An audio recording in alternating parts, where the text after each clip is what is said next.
Good evening, brothers and sisters. It's a pleasure to be with you. I'm so glad to be back.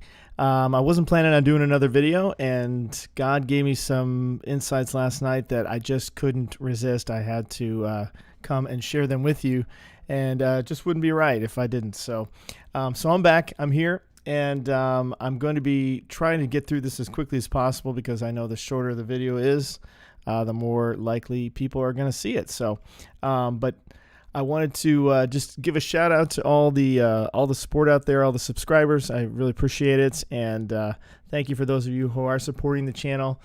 We are not monetized in any way.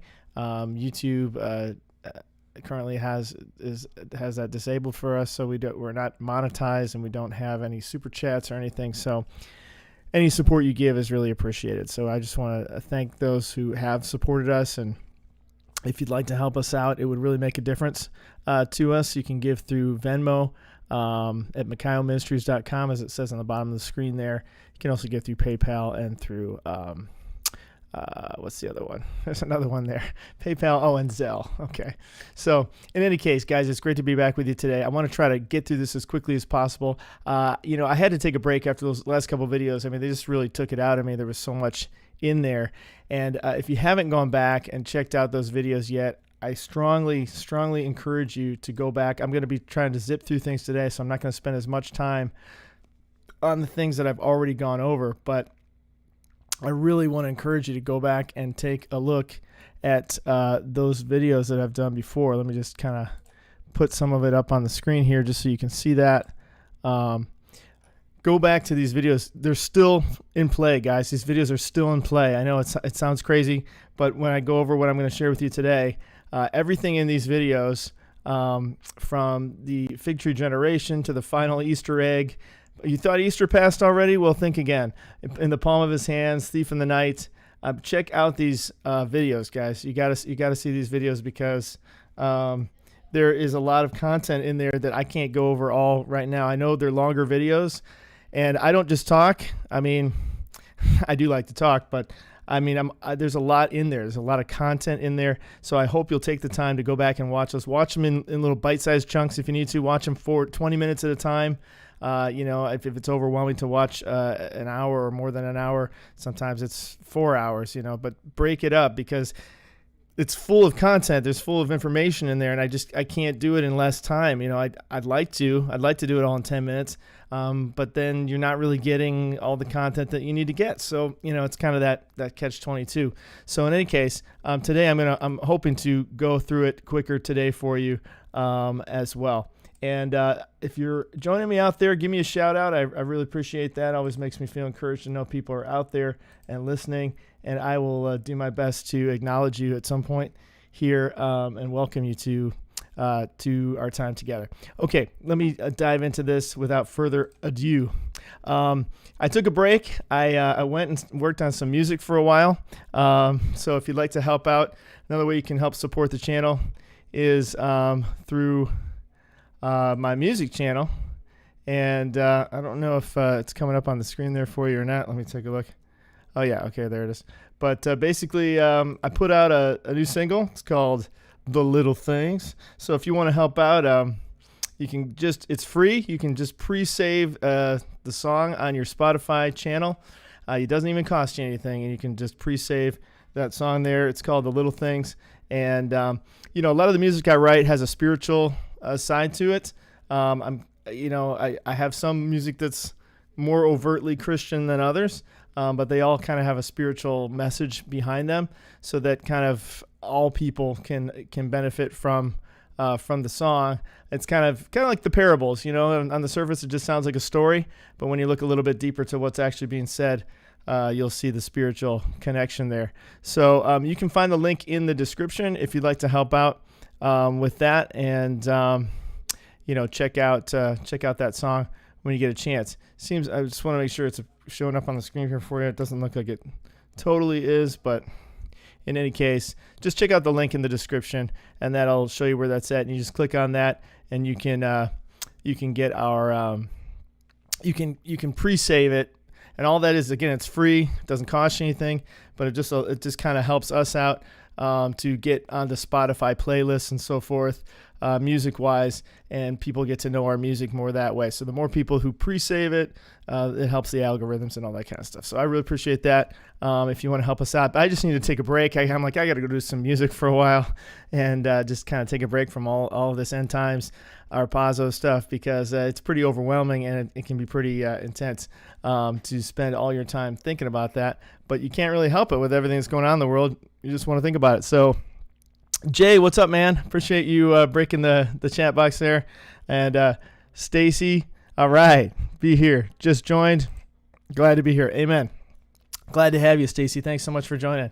All right, cool. Well, let's dive into it for today. And like I said, I'm going to try to cruise through this as quickly as I can, because I know the shorter the video, the more likely people are going to get a chance to see it. And I want everyone to get the information here. So if you haven't watched the fig tree generation video, basically, we're at the end, guys. We're at the end. We're at the time of the fig tree generation coming to a close. And I did a video a while back that basically goes over that. So check it out. It's called basically fig tree generation. I think it's you'll see it there.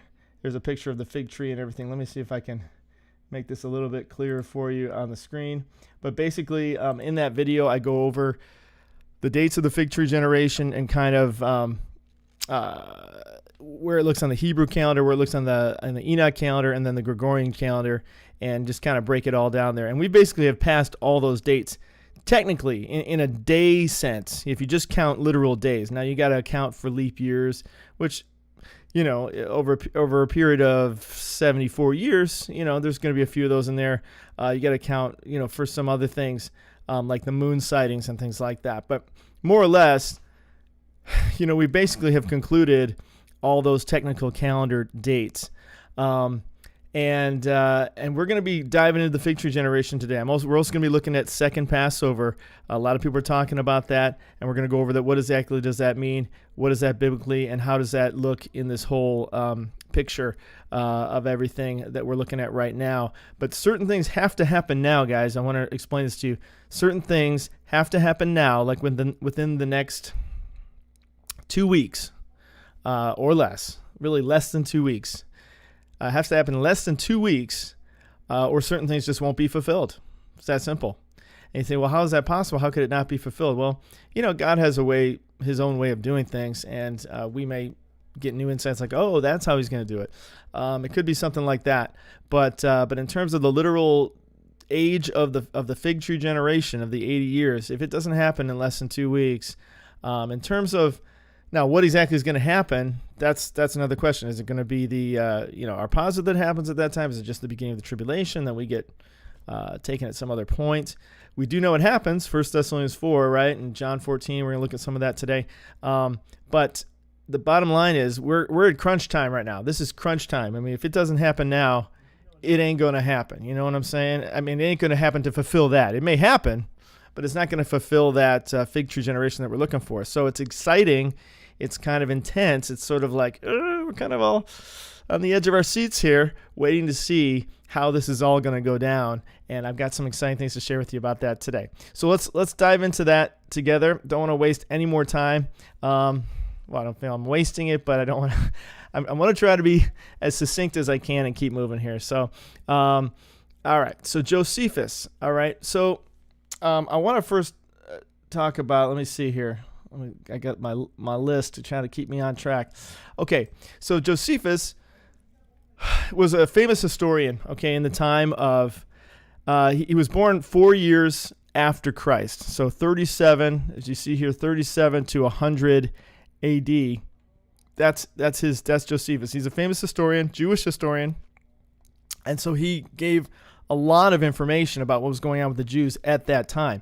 So he literally was alive during the time of the apostles, during the time of the whole first century church. He was alive during that time. Jesus got cut off, right? Because he was cut off at 33, but the rest of everybody else went on and lived, and he lived during that time because he was born just 4 years after Christ was crucified. And technically, you could argue 3.5 years, I guess, because it was 3.5 years, 33.5 roughly that Jesus was. So, in any case, why is Josephus important? Well, Josephus talked about the Passover, okay? And he gives us an account here in his writings, and it's very important because it narrows the time period down, okay? So here in one of his writings, okay, he says, in the month of Xanthicus, let me tighten this up a little bit so you can see a little better.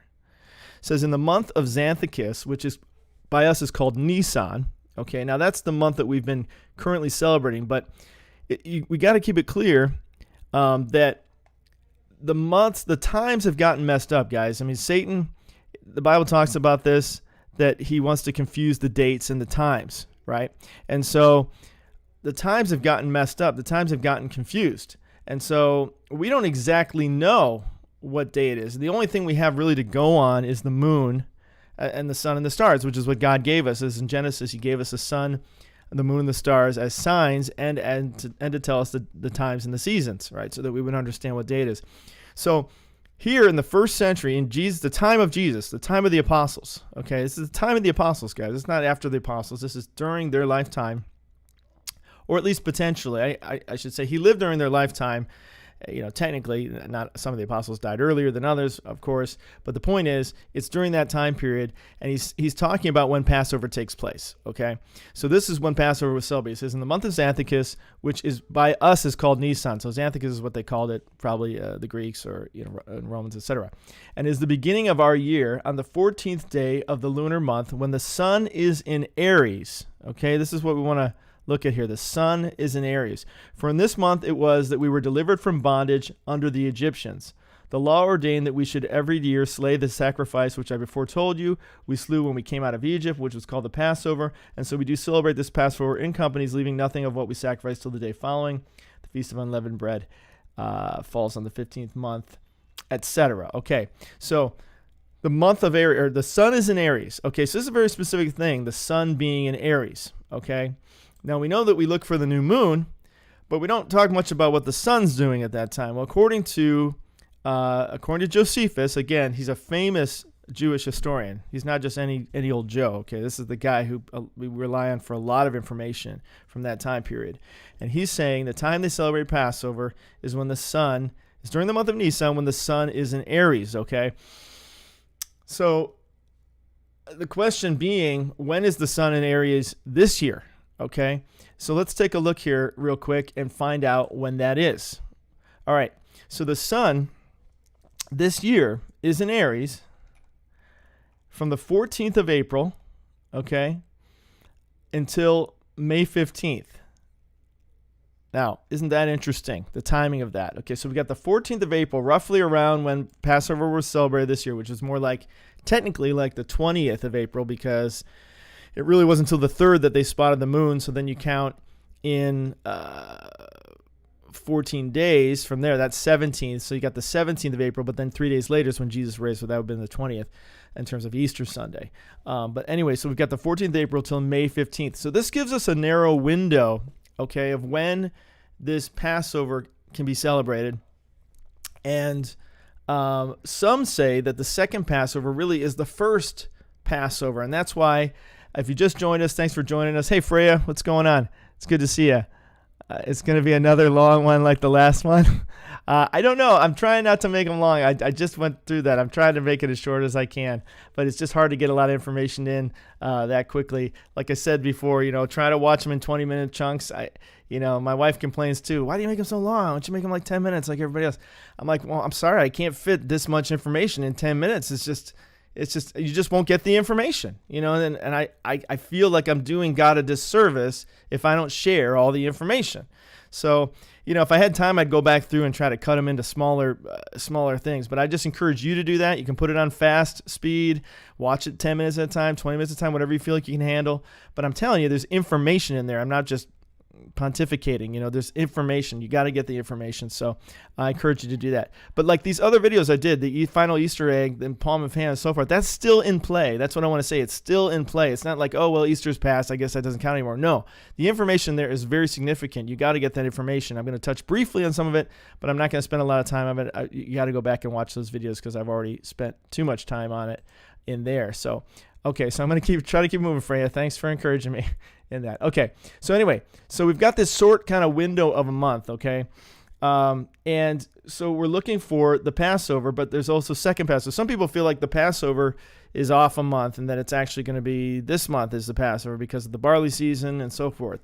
And I won't go too much into that, but that's what some people are saying. Others are looking for the second Passover. Jesus himself ascended to heaven 10 days, roughly, after the second Passover. So it's something to consider that even Jesus waited through the second Passover before he himself ascended into heaven.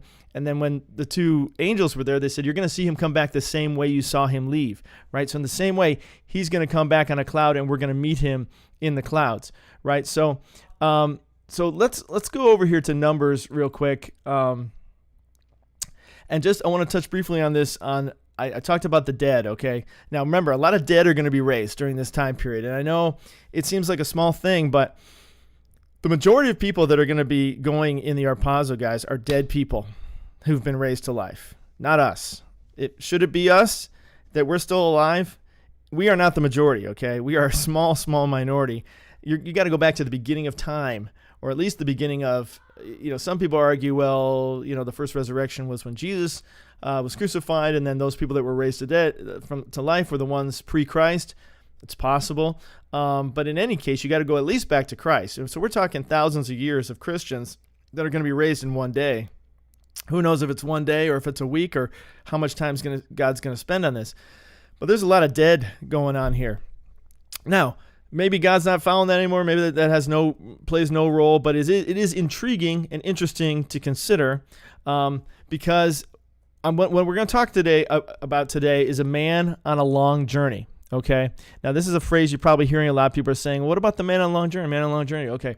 Well, it's interesting because that's exactly what Moses starts by telling the Israelites back when they had Passover and some had touched a dead body. And they're like, oh, we touched a dead body. How are we going to celebrate the Passover? He's like, well, let me go talk to God and find out. And so he goes, talks to God. And what does God say? He says, when any of you or your descendants are unclean because of a dead body or are away on a journey, they are still to celebrate the Lord's Passover. It's interesting he would kind of throw that in there. Like, okay, away on a journey. That's interesting combo with dead bodies. Not something I would have naturally thought about. But as we're going to see, Jesus is away on a long journey himself. And he tells parable after parable after parable after parable and reference after reference in the scriptures to this concept of being a man away on a long journey. And so it's just interesting that he's tying it in with the dead bodies who are going to get resurrected as well. So just keep that in mind, okay? But what I didn't share last time is in Numbers 19, okay? It talks about the requirement when you touch a dead body, okay? And it says, I talked briefly on it, but I didn't talk about all of it. It says, whoever touches a human corpse is unclean for 7 days, okay? So this is an interesting concept, this 7-day period, because a lot of times people think there may be sort of a warning beforehand, or it may not be like a one-day thing where Jesus just kind of comes on one day and boom, we're gone. It could be a process, could be a bit of a period of time. It may be a week of time. Now, I talked about this in the last video a little bit, but this is going to tie in very interestingly today in a new way than what I touched on last time, okay? And you're going to see why. Because one thing I didn't read last time, which is interesting, it says I didn't read the next verse, basically. It says they must purify themselves with the water. Now, what water is this? Okay, now it's a very interesting parallel to baptism here, which comes later, but this is what he's talking about, the water that has the ashes of the red heifer. Now, who is the red heifer? Now, you may have heard talk of this red heifer. Israel's trying to get a red heifer right now so they can sacrifice it because they can't cleanse the temple without a red heifer, and it has to be unblemished, right? It says, tell the Israelites to bring you a red heifer without defect or blemish that has never been under a yoke. Okay, so that's what they're doing now. They're trying to find this red heifer. Well, Jesus is the red heifer, guys. He's the red heifer. And red, of course, why is it red? Because it's his blood that covers over our sins, right? So it's a red heifer. It's symbolic of the blood that washes away our sins today. So he's saying if you touch this dead body, you have to purify yourself with water on the third day. Isn't it interesting? It's the third day, right? In the middle of the week, right? The third day of the 7 days. In the middle of the week is when Jesus was crucified, right? And then he rose on the third day as well, which is then at the beginning of the new week on Sunday, right? So it's interesting. You have to purify yourself with this water, with this heifer, but there's this 7-day period, okay? This is going to play into what I'm going to share with you, okay? So hang on to these little nuggets I'm giving you, okay? Just hold on. But if they do not purify themselves on the third and seventh day, they will not be clean. Now remember, Jesus is coming, he's taking people, he's taking Christians to heaven. Well, who knows what situation each of those Christians is going to be in. And I can virtually guarantee that some of them will probably be in sin of some kind. If not right then, perhaps the day before or recently, right? Because we're sinful creatures, and as much as we strive to repent and live a righteous life, we make mistakes. And it could be, imagine being taken in the middle of a sin. Is God still going to take you? Well, he may, but you may need to be cleansed. There may be a sort of a waiting period. If you're going to go into the Holy of Holies in heaven, you're going to go into God's temple and his holy presence, there may be sort of a quarantine period, a cleansing period, just as he talks about here, because everything is a parallel, guys. Everything in the Old Testament is a parallel to New Testament. Everything in the Old and New Testament is a parallel to what's going on in heaven, right? God always foreshadows everything. So why is he doing this whole thing with the 7 days and the third day and all that? Very interesting. Hang on to that because we're going to talk more about that as we go. Let me just keep moving here. Okay, so let's talk about this man on a long journey, right? Because that's what they talked about in Numbers, if you touch a dead or if you're away on a long journey. Well, in Proverbs, they give a story here of a adulterous woman, okay? And she says, "My husband is not at home. He has gone on a long journey. He took his purse and filled with money not to be home till full moon." Okay, so God often talks about the adulterous church, right? And us not being faithful to him. The Jews were accused of this many times, of not being faithful to the Lord, right? That we are the adulterers and we're not faithfully following God and adhering to him, being faithful to the relationship. God uses the marriage relationship and the father-child relationship as a way to explain love to us because we don't understand it, right? We love because he first loved us. That's what it teaches us in 1 John, right? God is love, and we love because he first loved us. We wouldn't know what love is if it wasn't for God loving us. And we're still trying to figure it out. What is love, right? There's songs that say, what is love? Or what's love got to do with it? Or, we try to understand what love is, and the world perverts love, and they turn into something sexual, or they turn into something other than what it really is, right?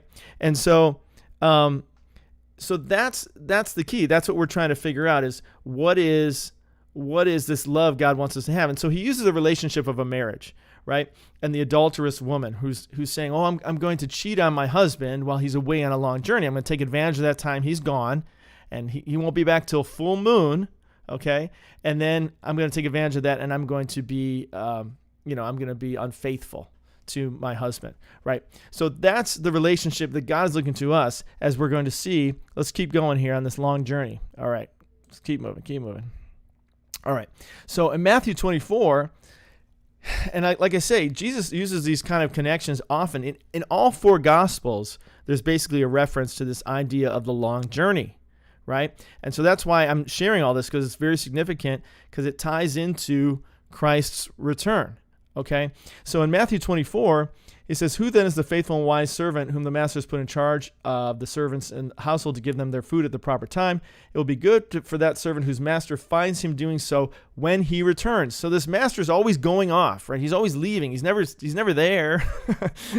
I mean, he's not there, right? He's always going off on a journey, and that's how God is. He kind of goes behind the veil and then watches us to see what we're going to do. Are we going to stay faithful? Are we going to, it's like those experiments they do with little kids where they put a cupcake in front of them and say, okay, I'll be back in 5 minutes. Don't eat that cupcake now. And then they have a camera there and they watch to see if the kid eats the cupcake, right? Because they think no one's watching. And that's what God does with us. He goes off and kind of watches us behind the veil to see if we're going to be faithful or what are we going to do. So he always uses these analogies. He goes away on a long journey, and then it says, "Truly I tell you, he will put him in charge of many. But suppose that servant's wicked, says to himself, my master's staying away a long time," okay, long journey, long time, "and he then begins to beat his fellow servants, eat and drunk as the master of the servant will come on a day when he does not expect him, and at an hour he is not aware of, and he will cut him to pieces and assign him a place with the hypocrites where there will be weeping and gnashing of teeth. Okay, now that's Matthew 24. Let's go to Matthew 25, because we know what? He says it again in Matthew 25, okay? That's what I'm saying. This is like a common theme, okay? So Matthew 25, we get the parable of the 10 virgins, okay? Now, they're waiting to meet the bridegroom, right? And the bridegroom's gone away on a long journey, you could say. And they're waiting. They don't know when he's going to come. He's going to come anytime. The bridegroom was a long time in coming. There's this long time thing, right? This long journey, okay? Long time in coming. And they all became drowsy and fell asleep. At midnight, the cry rang out, "Here's the bridegroom. Come out to meet him." Okay? So they didn't know when he was going to come. He's away for a long time. They're still looking for him, and then boom, midnight comes, and oh, hey, we're not ready. And then the virgins wake up, and half of them are ready, half of them are foolish, and like, oh, I wasn't ready for that. I didn't know he was really going to come. And that's basically what we're dealing with now, right? We're like, when is Jesus going to come? Is he going to come now? Is he going to come later? Like, when he's away on this long journey, we're waiting for him, and some people are like, forget it, he's not coming. The scoffers, and all of us struggle with it. We're all kind of like, are you coming, God, or do we have to like ride this thing out? What's going to go on here? I mean, because I kind of need to know. Do I got to start planting crops now and get some land somewhere in a bunker? And what's or are you gonna take us like you talked about here? Because it's looking pretty grim, and we're looking for you. So what's going on here? So we got to have our lamps ready. We're on the edge of our seats, but it can be a little frustrating or it can be a little disheartening. When times come and times go that look like the right time and it doesn't happen, but again, it's this theme, this long journey. Okay, what does he say right after this? Because a lot of times you focus on the on the virgins, or you focus on the like here it's the bags of gold. But what's interesting is what they have in common is this long journey. Again, it will be like a man going on a journey. Okay, again, a man so he's just talked about a journey like 3 times in a row. 24. Now in chapter 25 with the virgins, and now with this next parable of the bags of gold. Again, it will be like a man going on a journey who called his servants and has trusted his wealth to them. To one he gave 5 bags of gold, etc., etc. Received 5 bags of gold, but the man who received went off. Okay, after a long time, like 2,000 years maybe, the master of those servants returned and settled accounts with them. Okay, and he comes in, those who've been faithful, well done, good and faithful servant, and those who aren't faithful get thrown out into the darkness where there's weeping and gnashing of teeth, right? And so on and on it goes. And then, of course, we get the separation of the sheep and the goats, which is what's going to happen at Judgment Day. So this long journey thing is a common thing. Okay, that's just Matthew. Look at Mark real quick, okay? But about that day or hour, no one knows, okay? Nor the Son, nor the Father. Be on guard, be alert. You do not know what time I will come, or he will come. It's like a man going away. There it is again. He leaves his house and puts his servants in charge, each of their assigned tasks, and tells the one at the door to keep watch. Therefore keep watch, because you do not know when the owner of the house will come back, whether in the evening or midnight, or when the rooster crows, or at dawn. If he comes suddenly, do not let him find you sleeping.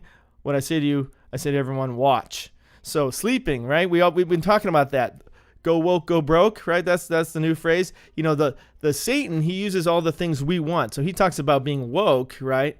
But really, they're the ones who are asleep, right? And we're the ones actually trying to wake everybody up and get everybody to pay attention to what's really going on.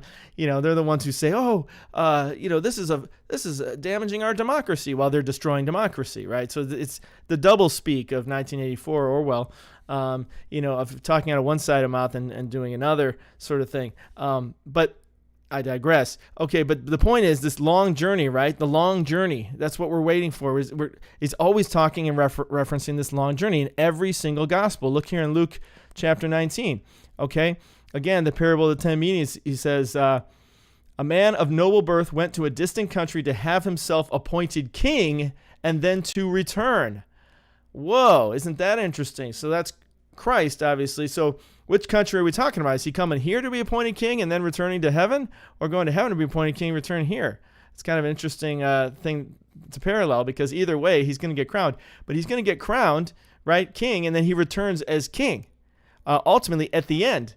But what about us? What happens in between? Because there's no taking us to heaven at the end, right? So in any case, he goes on this long journey. He comes back, and again, he's testing his servants. He's looking at his servants. He's saying, what have you done? Good, bad, and ugly. I put you to work. And he judges him by his own words, etc., etc. Okay, but again, it's this long journey. Then Jesus comes to Jerusalem as king, right? This is when he comes into the village and he journeys in, right? So it's another symbolism of this journey. He's journeying into Jerusalem as king. Hosanna, on the colt, he's coming in on the donkey, and they're praising him, Hosanna in the highest. Okay, let's keep moving here. So Luke 20, same thing. A man planted a vineyard, rented it to some farmers, and went away for a long time. I mean, guys, it's over and over and over throughout the scriptures, and when you start to see it, you're like, oh man, this is a common theme. Like, of all the things he's talking about this long journey that he's always going on and being away for a long time. Now, you can say long in terms of distance or long in terms of time, right? Obviously, it's a long time we're talking about here, but it could be distance too, because heaven is obviously a long way off as far as we're concerned, because we don't know how to get there. So it's a double meaning there.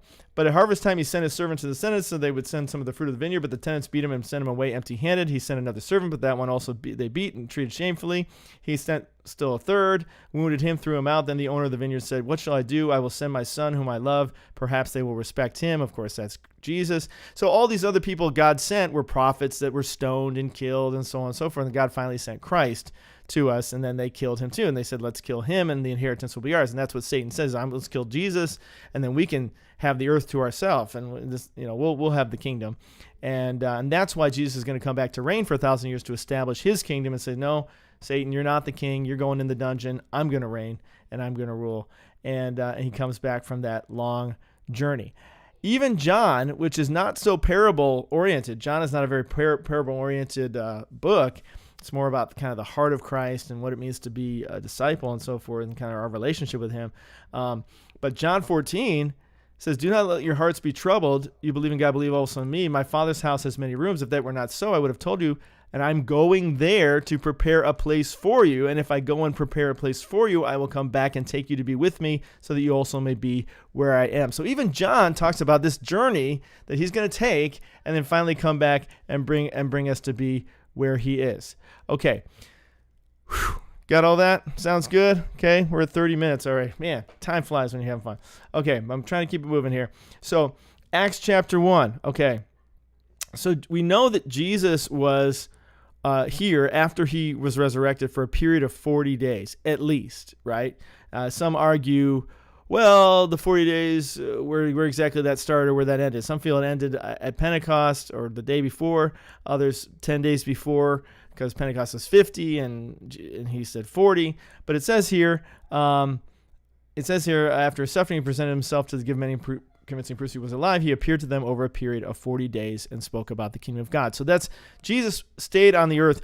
A lot of people don't know that. They think, oh, what happened to Jesus after he was resurrected? Well, he hung around for a while, or at least appeared over a period of, not necessarily was there the whole time, but he appeared over a period of 40 days. And when he would appear, he would teach them things and teach them about the kingdom of God, etc. Okay, great. So you got all that? I hope so. All right. You guys hanging in there so far? Okay, let's keep going.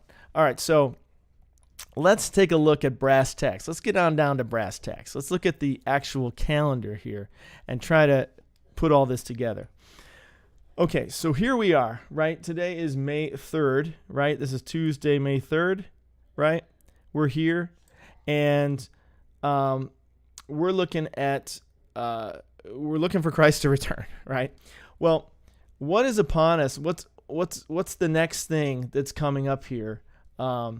Is what's called Yom Ha'atzmaut. Okay, Yom Ha'atzmaut. Well, guess what day that is? What would you guess? Yom Ha'atzmaut is Independence Day. Okay, in Israel. This is the birthday of Israel, guys. So February 11th was technically the Enoch day, days of Noah, right? If you just did a straight day count. And the Gregorian calendar, it was April 26th. But we're all thinking May 14th, right? Because they, according to our Gregorian calendar, on May 14th was the day that they became a nation. But on the Hebrew calendar, that's called the 5th of Iyar. Okay, Iyar is the month that we're currently in now. It's the month of Iyar. We were in the month of Aviv, and now we're in the month of Iyar. So on the 5th of Iyar, is the day that they became a nation, that one day when they were born a nation. And if you haven't seen it already, again, be sure to go back and check out the video I have. It's called, it's about birth. I forget what it's, I don't know what any of these are actually called because I can't keep it straight. I just got to show it to you. But basically, this one, the day and hour no one knows, birth pains. Okay, check that one out with a pregnant woman silhouette there. Check that out because that ties into kind of what I'm talking about right now. But basically, Israel was born in a day. Okay, we know that that's a fulfillment of prophecy in Isaiah. They were born in a day. And we're all thinking, oh, May 14th. Okay, well, I guess we got till May 14th. Well, think again, because that's not the day that the Jews celebrated, and that's not the day that it landed on the Jewish calendar. The Jewish calendar was on the 5th of Iyar. Well, the 5th of Iyar is actually going to be celebrated this Thursday. Okay? Now, check this out. Day of Independence Day is the National Day of Israel, commemorating the Israel Declaration of Independence in 1948, because Israel declared independence on the 14th of May, 1948, which corresponded with the Hebrew date 5 Iyar in that year. Yom HaAtzmaut was originally celebrated on that date. However, to avoid Sabbath desecration, it may be commemorated 1 or 2 days before or after the 5th of Iyar if it falls too close to the Jewish Sabbath. Well, check out where it falls this year. Okay, this year it falls, the 5th of Iyar falls on Friday, which is too close to a Sabbath because the Sabbath begins Friday evening. If you look over at, now that's Hebcal, this is Torah calendar. Once again, this is saying the 4th, that the 5th of Iyar is the 6th and the 7th, it says right here. So again, the 6th and the 7th on our calendar is actually Friday and Saturday of this month, which means that technically it could be started as early as Thursday, because basically they don't want it to bleed into the Sabbath. Same thing, reason they took Jesus off the cross. They didn't want him to be up there during the Sabbath, so they took him down as quickly as they could. And so it's the same idea. Just like they would crucify someone on a Thursday to avoid the Sabbath, they would celebrate their independence on a Thursday to avoid the Sabbath. So that's where you see it falling. That's why you see it falling there on really the 4th of Iyar, right? The 4th of Iyar is where it's falling here because they're trying to avoid this Sabbath time. But technically, it's the 5th of Iyar, which is 6th through 7th, okay, as we see from this calendar here, kind of shows you more 6 and 7 because, again, those days kind of go one into the other. Okay, now, what does that mean? That means that's the actual birth date. This Thursday, really, you could argue Friday and Saturday. They're just celebrating it on Thursday, but the actual birth date is this Friday and Saturday, okay? Not May 14th, but this Friday and Saturday. That's the actual birth date of Israel according to their calendar. Now, we've talked before, again, as I said, in the Fig Tree Generation video, go watch that because technically you could argue it's happened. It's already come. But basically, by that date, by the 74th birthday, the tribulation, the 7-year tribulation basically has to begin in order for it to fulfill this week, right? The 7-day week. Now we could say, well, but Jesus says he'll shorten the days. Well, there's a lot of thoughts on that, a lot of theories on that, but it talks in Revelation about God shortening the days when he cuts a third of the sun, a third of the moon, a third of the light, that there's an idea that may just be a third of the day. In other words, it'll still be 7 years, but instead of 24-hour days, it could be 16-hour days. So the days themselves will shorten. Others have a theory that the 365 days there's going to be a shift in the earth with the great earthquake, and it's going to go back to 360 days. So that's how he's going to shorten the days. So in other words, it doesn't necessarily mean that, because in order for everything to be fulfilled, you kind of still need 7 years. Now, something I consider is that perhaps it's, on 6 days God does his work, and on the 7th he rests. So this is a year of rest. We're in the Shemitah year right now, the year of rest, and then the work is about to begin. So he may start the tribulation with this new 6 years that technically begins. Well, you could argue it begins now, according to the religious calendar, right? Others would say it begins in September because of the the civil calendar. But the point is, 6 years could be the real tribulation side of it, and then the 7th year begins sort of the cleanup time. Okay, let's start this. Let's get ready for the 1,000-year reign, sort of transition year there. So it's still 7 years, but maybe it's not 7 of all sort of pain and suffering. But either way, guys, if it's going to fulfill this fig tree generation, it has to start now. If it hasn't started already. I mean, you could argue, well, it's already started. But if it hasn't started yet, it has to start now, or that will not get fulfilled. Hey, what's happening, Mia? Thanks for joining in. I'm going to get to your questions once I get through everything here. So, okay, so let that sink in. So this weekend, 6th and 7th, is really the 5th of ER. That's really when Israel is celebrating their birth, their 74th year. Not May 14th. They're not thinking about May 14th, okay? Hate to break it to you, America thinks, the English calendar, we think we rule everything, but God has his calendar, and the Jews have their calendar, and sometimes those match up, sometimes they don't. But the bottom line is it's not our calendar. It's not May 14th as the calendar. Now, here's where it gets interesting, okay? Because the 5th of ER, 6 and 7, happens to be 7 days before May 14th. So you see where I'm getting with this? We just talked about this 7-day period of the dead bodies and so on and so forth. Though it could be similar to what I talked about in the past video relating to Easter, that there's this 7-day period from the real birthday of 5th of ER to the Gregorian birthday of May 14th, where there's this transition period. And it could be a thing of God taking us, for example, this weekend, between the 4th and 7th, somewhere in there. And then, we've got that 7-day period before we actually celebrate, and we're kind of quarantined, I guess you could say. Maybe we're purified on the 3rd day, because think of it this way.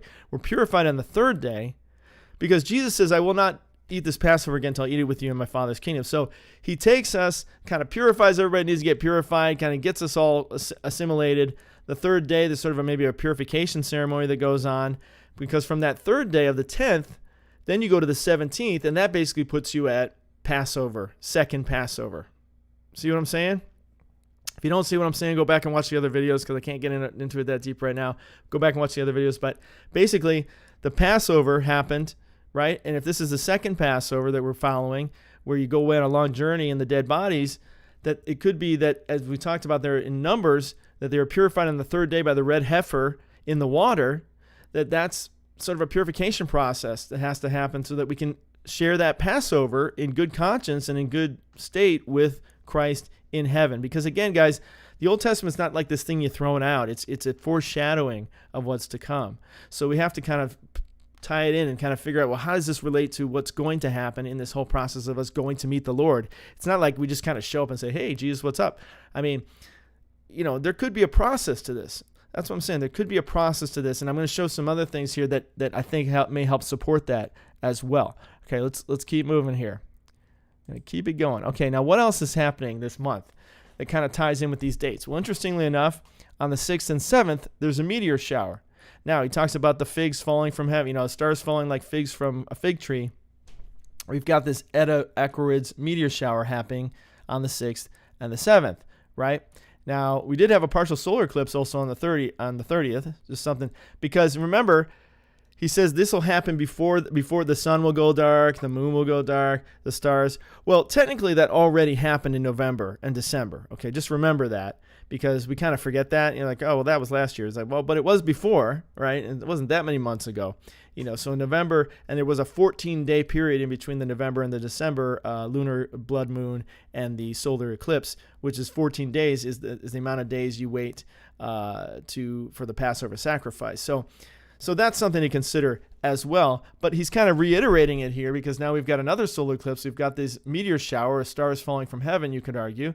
And then ultimately on the 16th, 15th, and 16th, we have this blood moon that's going to take place. Okay, it actually starts on the 15th. I think I had that pulled up here. Let me see if I had that here. See, technically the blood moon begins on May 15th at 10:28 p.m., and then reaches its maximum on May 16th at 12:11 a.m. So it technically goes over both days. And also on along with that, on May 7th and 8th, we've got a comet that's coming that might be visible in binoculars on May 7th and 8th. So it's there's a comet going with that to kind of emphasize the 7th and the 8th. And then we also have another comet. Let's see if I can have it here. Is it this one? I'll find it. Let's see. Where are you? There's another. I went over this in the last video. Maybe I accidentally closed it or something. I went over this in the last video. There's another comet happening on May 14th as well. Or did I skip it? Is this it? No, it's not that one. Okay, I don't want to spend a lot of time looking for it. But basically, go back to the other video. I went over that already. But there's one on the 7th and there's one on the 14th. Now, isn't that interesting? 7 days apart again. So you've got this comet that's coming near the Earth on the 7th, and then you have another comet that's coming near the Earth on the 14th. And like I said, I put it in the last video. If I happen to come across it here while we're going through this, I will try to share it with you. Wait, is this it? I think this is it. There it is. Okay, May 14th, right here. Let's see if I can. Yeah. Okay. You see where that is? Okay. So that's happening. That's another comet that's coming on May 14th. So again, we've got these comets that's sort of emphasizing it. We've got the blood moon. We've got the solar eclipse. We've got the meteor shower. So lots happening tying in to these dates. Okay. Let's keep going here. All right. So here's where it gets a little more interesting. Check this out. Okay. So in Daniel talks about there being 1,290 days. It's from the time of the daily sacrifice is abolished and the abomination that causes desolation is set up, there will be 1,290 days. Okay. Now that's very interesting. We don't exactly know, right? We're all trying to figure out what does this mean, these 1,290 days. And there's been a lot of tie-ins over the years of what that means. But think about this. From the time the daily sacrifice is abolished and the abomination that causes desolation is set up, there will be 1,290 days. So if you go to a calendar and you look and you put in the date of May 7th, right, and you add 1,290 days, that takes you to November 17th, 2025. Okay, well, what's important about November 17th, 2025? Well, November 17th, 2025 is the eve of the 27th of Cheshvan. Okay, and you know what? Now that I think about it, I don't think I included where is it? Usually you can include the I didn't do a day count. It may actually land on Heshvan if you include the actual day, but basically it goes to the 27th of Heshvan. Okay, 1,290 days. You're like, well, why is that important? Well, the 27th of Heshvan, as we see in Genesis 8, is the day that Noah came out of the ark. It says, by the 27th day of the second month, the earth was completely dry. Then God said to Noah, come out of the ark, you and your wife and your sons and your wives. Okay, so Noah had been brought to the promised land, so to speak. The ark parked, and then he finally came out on the 27th of Cheshvan, right? The 27th day of the second month, which is Cheshvan. The first month is Tishri. Second month is Cheshvan. It's believed that in the time of Noah that's the month he's talking about at that time, because God didn't change the month. See, God changed the month with Moses to the spring, to the month of Aviv that we just passed, and so that's the same time. Okay, so all right, that's interesting. So 1,200. So it's exactly 1,290 days from this 7th of May to that time period. Well, then I thought about it. I'm like, well, what about the 1,260 days? Okay. And because, we hear about 1,260 days a lot, right? And I thought about the two witnesses, because we want to know, when are these two witnesses going to get here and get that whole ball rolling, right? Well, check this out. It says, I will appoint, in Revelation 11, it says, I will appoint my two witnesses and they will prophesy for 1,260 days. So after seeing the 1,290 days, I kind of thought, well, what if we plug that in to the mix, and where would that land? Well, if you go exactly 30 days from this 7th of May, right, where does that take us? it takes us right to Shavuot. So if you go from the 5th of Iyar, 5th and 6th of Iyar, and you go here to the 6th of June, or the 6th of Sivan, which is the 5th of June, you have the first day of Shavuot, or Pentecost. So I thought, whoa, so what you're saying is, if you were to go from this, if you were to take 30 days, this is 1,290 days, right? But now you go 30 days forward, right? From there, you've got Pentecost, which is now 1,260 days from that same demarcation point in 2025, landing on the day Noah comes out of the ark, Heshvan, the middle, which would be the middle of the tribulation. And 1,260 days is exactly the time period given to the two witnesses. Well, isn't that interesting that it just happens to land, if we were to count 1,260 days back, then that means it lands on Pentecost, lands on Shavuot, which means that the two witnesses would also come on Pentecost, just like Peter came on Pentecost and stood up and explained what was happening, right? Because you think about it, you just had an harpazo, okay? A billion people, let's say, were just sucked off the earth, out of their graves, off the earth. I mean, that's going to shock everybody, okay? And if you did that, say, on this weekend, the 7th, for example, so that you'd have that time period, now you've got 30 days till Shavuot. So people are like, whoa, what's going on? Everyone's in uproar. And it'll probably take more than 30 days for everybody to calm down from that one. But within 30 days, similar to what happened when Christ was crucified, was roughly 50 days after his crucifixion.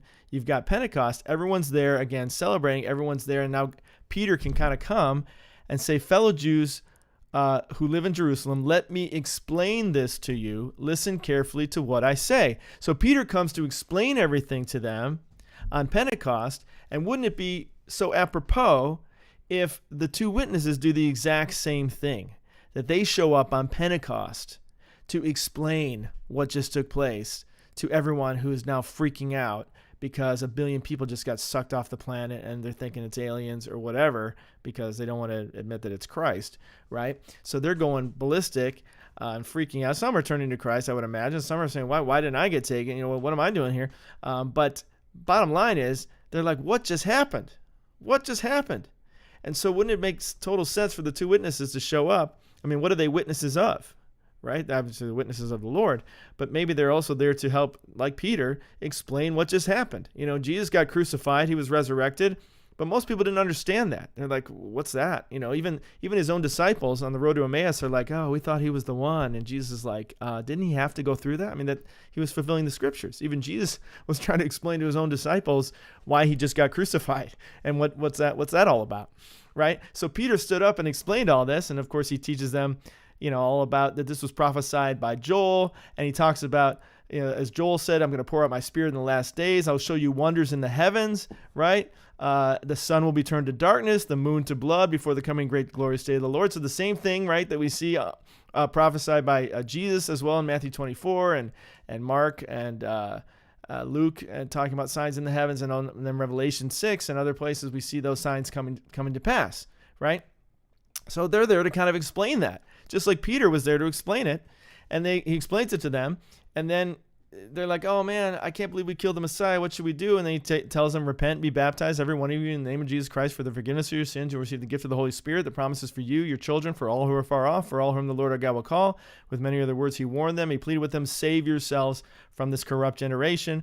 And those who accept his message were baptized that day. About 3,000 were added to their number that day, right? So that's what Peter came to do. Same thing, the witnesses are going to show up and say, hey guys, I guess you're wondering what's going on here. We'd like to explain it to you, but we're going to spend a little more time. We're going to spend about 3.5 years explaining that to you because we got some splaining to do. We got a lot of explaining to do. So they basically come in and explain that for about 3.5 years' time, exactly what went down. And okay, I think that kind of covers it, kind of some of the things I wanted to touch on there as far as of that part. But I have something else, kind of a little extra I want to throw in here about the war going on right now. Okay, so if you have any questions about the whole Passover thing, I know I kind of breezed through that. If you have any thoughts, questions, put them in the chat box, and I'm going to get to that in just a second. But I just want to talk briefly about the war and the fulfillment of Ezekiel 38 and 39, because that's always been tied in. And again, this is something we went over. Go back and watch these videos. Watch the Rapture War. Watch all the videos I have on Putin, the Empire of Lies, World War III is here. Go check this stuff out. The big one, all these, with the earthquake and everything. Go check those out because I go in a lot more detail in those that I'm not going to go into right now. So go check those videos out. Okay. But Ezekiel 38 and 39, it's very interesting. Some things that are fulfilled here. And in Ezekiel 39, he says, on the mountains of Israel, okay, he's talking to Gog. Now, again, you got to go back and watch the other videos if you want more context for this. But the prince of Rosh, Gog, of Magog, of Russia, he says, on the mountains of Israel you will fall, you and all your troops and the nations with you. I will give you as food to all kinds of carrion birds, to the wild animals. Now, he doesn't say on the mountains of Jerusalem, which is interesting. Okay. Now, it does say in Luke 21 when you see the armies surrounding Jerusalem, right? Which technically you could argue they're surrounding them now because there's armies. He's got all kinds of military down there already, teamed up with Syria and Persia and so forth and the other nations there. So you could argue that's already happening. But basically he's saying on the mountains of Israel you will fall. Well, why is this significant? Because they're fighting over these mountains called the Golan Heights. Now, I don't know if you've heard of this, but the Golan Heights. This is what Israel and Syria are fighting over right now. Syria is allied with Russia, and Russia has been making a lot of comments against Israel of late, really as a pretext for them to come in and take the plunder. Okay, there's a lot of plunder that they want to take from Israel. Okay, one of them happens to be oil. Now, as we know from Revelation 6, it says, protect the oil and the wine, right? Well, it turns out that the Golan Heights is not just a contested land because it happens to be a very beautiful land. It's got waterfalls and beautiful mountains.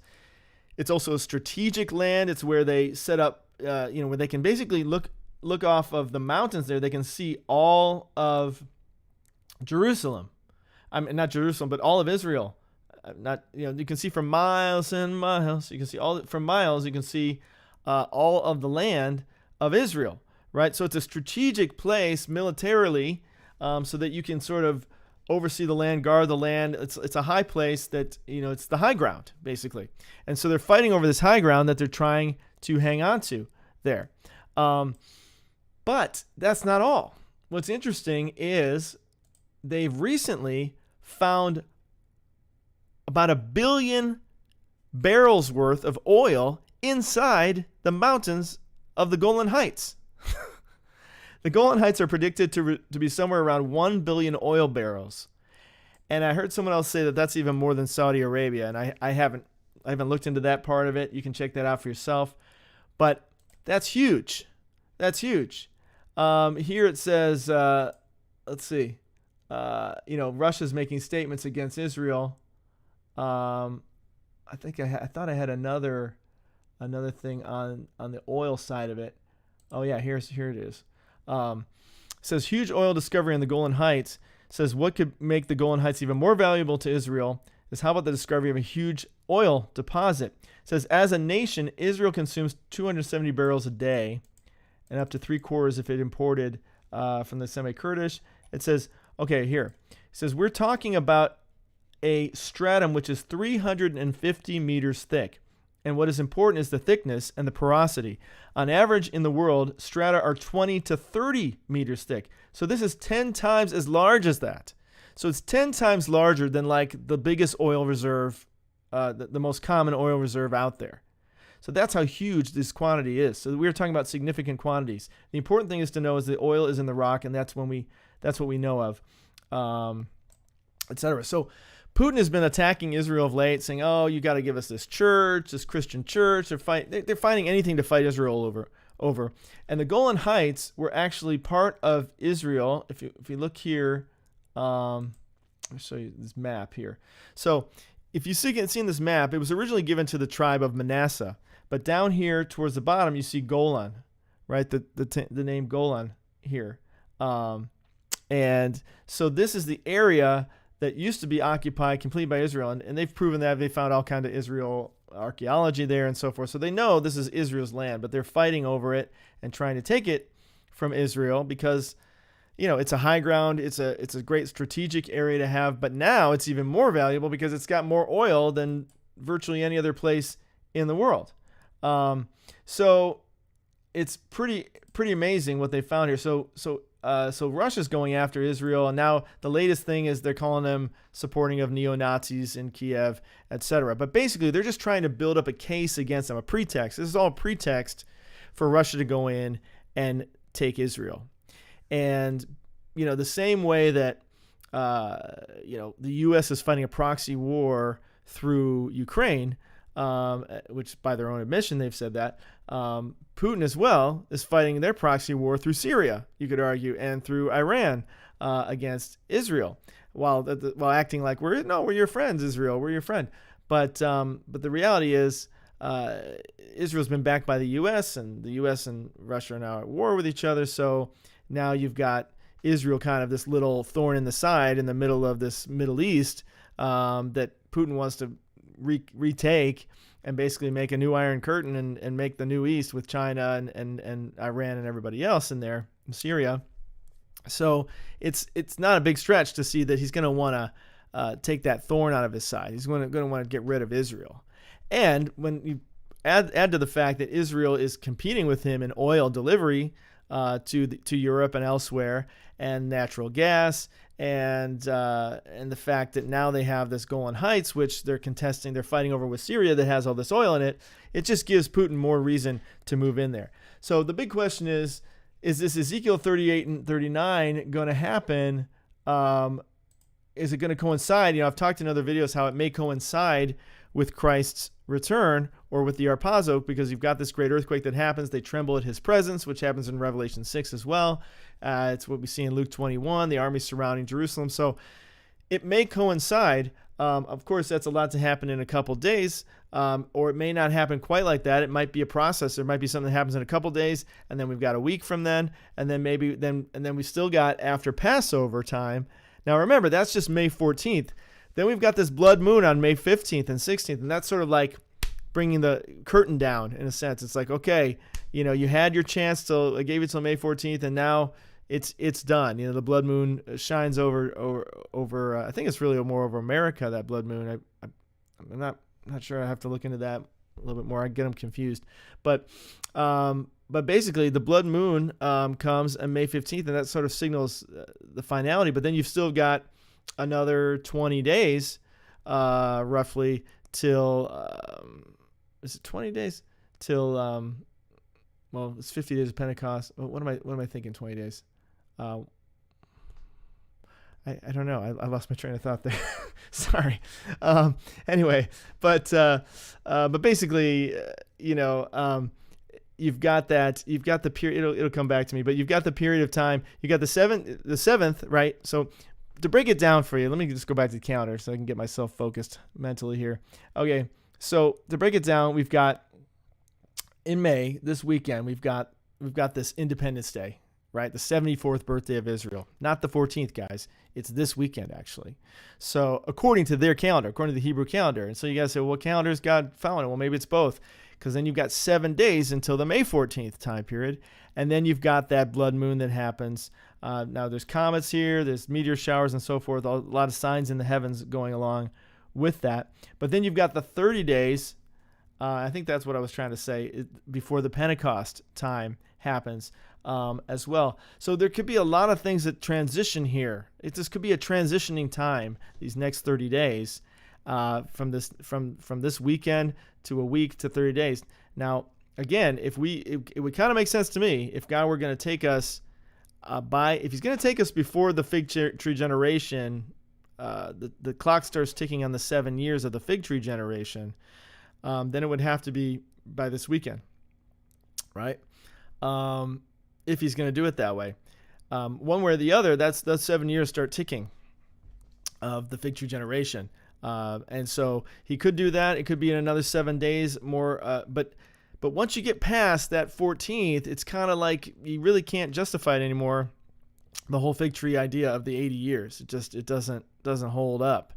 And you say, well, God's going to shorten the days. Yeah, I mean, it could be like that. But again, I think God's going to do both. God has an amazing way of kind of fulfilling all the prophecies. So it doesn't really make sense that he would favor one over another. I think he's going to find a way for it all to fit together, like we already talked about, being it the third of the sun, third of the moon, or be it the 365 to 360 or something like that, so that you can still have 7 years, but the time period will be shorter because the days just won't be as long and so forth.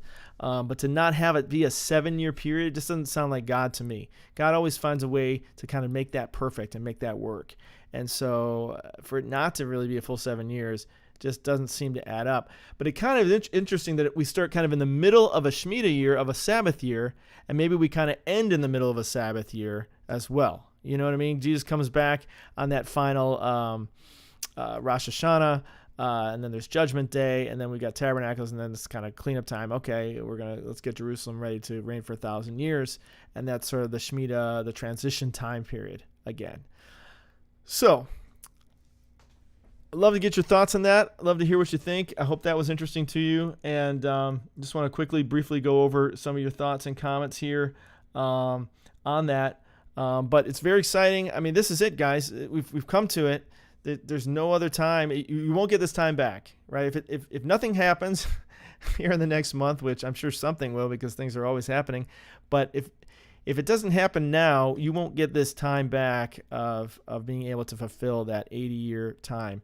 And isn't it interesting, again, that it could happen this weekend, the 7th, and then you got 1,290 days till the day Noah comes out of the ark, and then you got 1,260 days from this Pentecost when the two witnesses may appear to explain what just happened on the 7th, or wherever it took place in the last 30 days.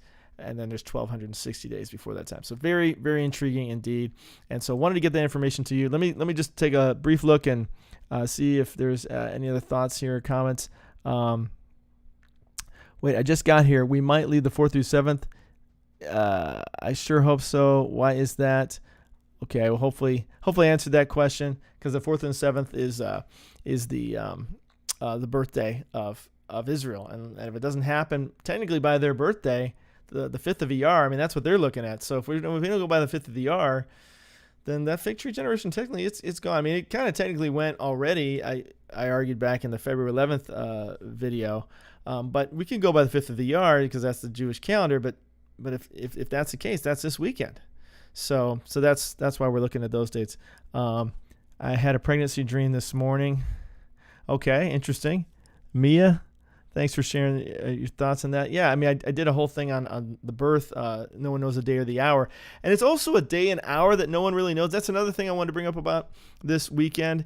No one's really looking at that date, right? No one's really thinking about that. The Jews certainly aren't thinking about it, even though it's their Independence Day. It's a time of celebration where they're kind of partying, because what does Jesus say? They'll be drinking and marrying, they'll be enjoying life as usual. It'll be just kind of a time of celebration for their anniversary.